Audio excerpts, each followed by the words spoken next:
Let's be real. Most advice about routines was written by people whose brains already thrive on structure. Just wake up earlier, just use a planner, just build discipline. Like, if it were that simple, people with ADHD wouldn't be surrounded by a graveyard of abandoned habit trackers and perfect systems that just never stuck. Here's the truth. Your routines don't fail because you're lazy. They fail because ADHD brains are just wired differently. And today, I'll show you 5 small habits that can finally make routines stick. No toxic productivity required. ADHD brains deal with shifting focus, motivation spikes and crashes, and consistency that feels slippery. You don't need stricter rules. You need smaller anchors, more feedback, and a system that bends instead of breaks. That's exactly why we built PactPodz, a daily accountability platform where small groups meet for 15 minutes each morning to share goals, celebrate wins, and stay consistent together. It's structure that actually fits how ADHD brains work.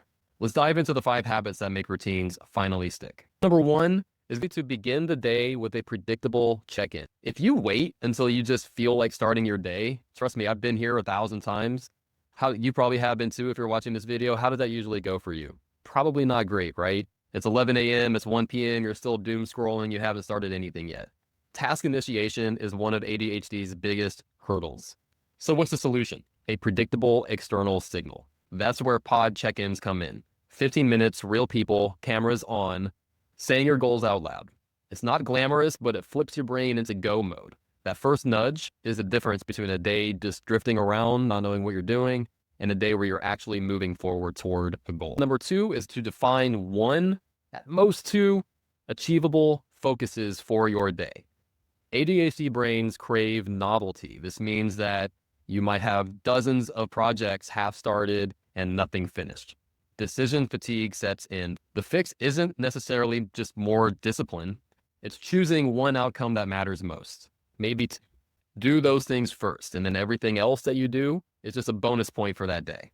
This isn't lowering the bar. It's just raising your odds of winning the day. Habit number 3, use social momentum instead of solo tracking.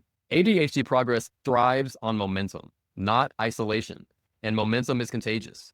When you try to track everything in planners or apps, and don't get me wrong, planners, apps, reminders, goal trackers, different things like this, they have their place, and to whatever extent it makes sense for you. If it's something that is working for you, like by all means, don't throw the baby out with the bathwater, as they say. But when that's all you're doing, you probably found that kind of momentum fizzles out quickly, or at least comes in fits and starts, right?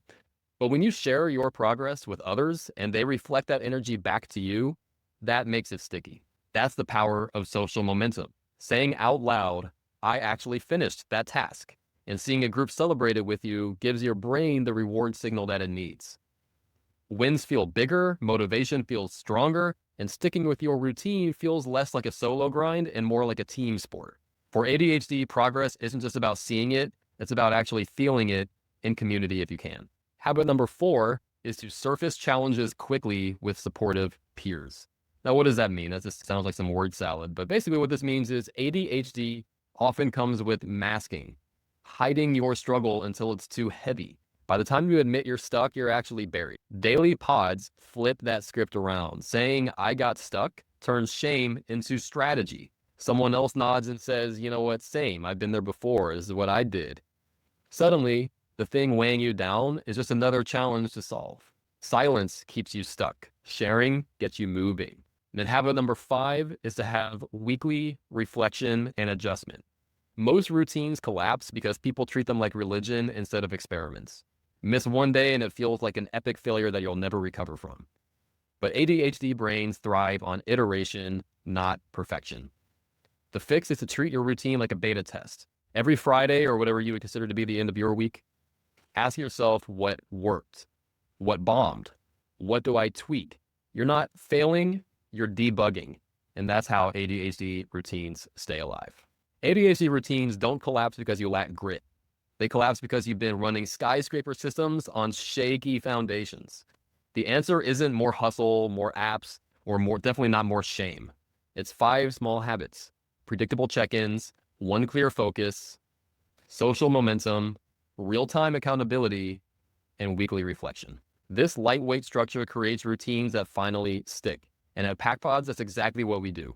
We don't expect you to white knuckle your way through discipline. We give you something better. People who show up with you every single day. Your ADHD brain isn't the problem. The wrong system is.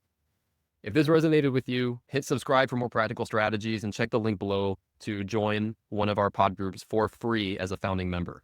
Don't know how long this deal is going to last. While we're in beta, there are limited spots remaining for free. So please go ahead and click that link ASAP. And together, let's build routines that actually stick.